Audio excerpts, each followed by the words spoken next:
वरजडी येथे पालखी सोहळा, दिंडी उत्साहात साजरी, भजन मंडळी व कळस घेऊन लहान मुलींचा उत्स्फूर्त सहभाग।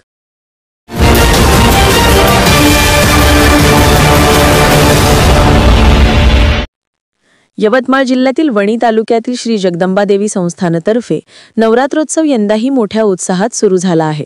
दरवर्षीप्रमाणे याही वर्षी 22 सप्टेंबर ते 1 ऑक्टोबर दरम्यान विविध धार्मिक व सांस्कृतिक कार्यक्रमांचे आयोजन करण्यात आले आहे।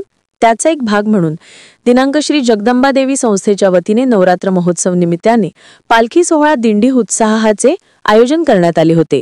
पालखी गावातून मोठ्या उत्साहाने निघाली। या पालखीत विविध भजन मंडळी उपस्थित होती, त्याचप्रमाणे विविध देखावे होती। यावेळी संस्थेचे पदाधिकारी व भक्तगण मोठ्या संख्येने उपस्थित होते। बघा काही क्षणचित्रे।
पालखी सोहळ्यानंतर सगळ्यांसाठी इथे महाप्रसादाचा पण व्यवस्था केलेली आहे।